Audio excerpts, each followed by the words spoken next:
ok nhớ dòng đó dạ trong phong dư số số tụ cho họ YouTube này dạ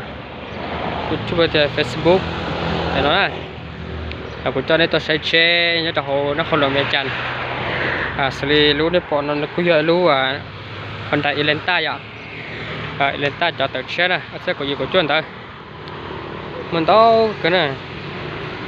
của cho nên một sai để share này đúng không của chả này bây giờ thì lấy từ đó tàu xài vào chế mưa o nó là cô chỉ to tàu của sập tông tàu đó sập tông do xuân xa chua bếp nấu chỉ xa tàu này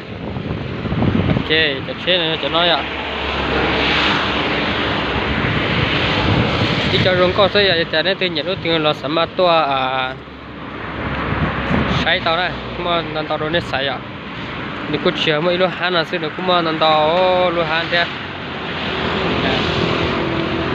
nó bị cô rồi plado đó cho nó món tàu giả chết cơ,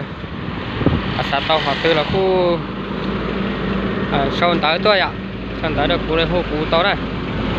cũng như cho họ nó không lòng hàng chắn là thế,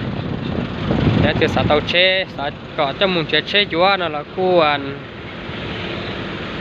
khu cũ tàu giả. Cho nên chế này giờ thì cho rong câu sẽ vậy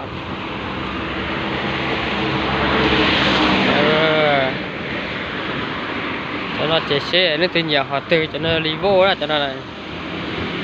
cái cho lý vô rong câu thôi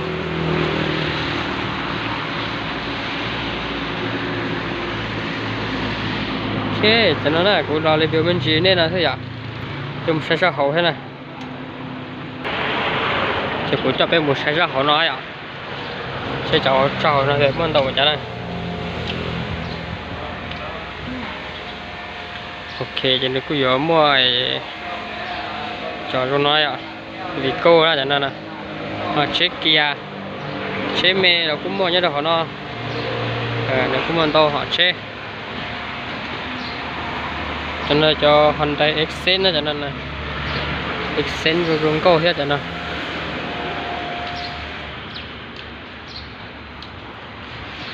lấy từ sát tàu cho Elenta là tự chia này ạ Elenta tự chia sẽ có gì của chua chỉ ở lúc tụi nó nè ông nào đừng có sắp tới ông nè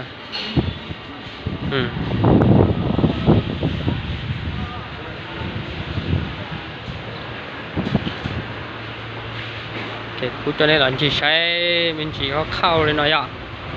chỉ một sự hở là cùng bà các tôi thay đùa nên sai để nên sẽ có cũng thay và lúc chế từ như họ từ nó là này cô sống tại được cũ thế để hồi tông là cũ mấy tôi thay cho nên sai nè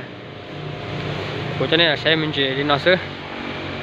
giờ sử dụng câu xứ này sao nó tới sát tí đó xí ạ ok thì bây giờ xin chỉ nó xứ này toàn tàu này sẽ bây giờ và chữ mất lúc sẽ hở lò sai của thay chế cho nên sai thay ạ cho tàu nó tàu nó tụ này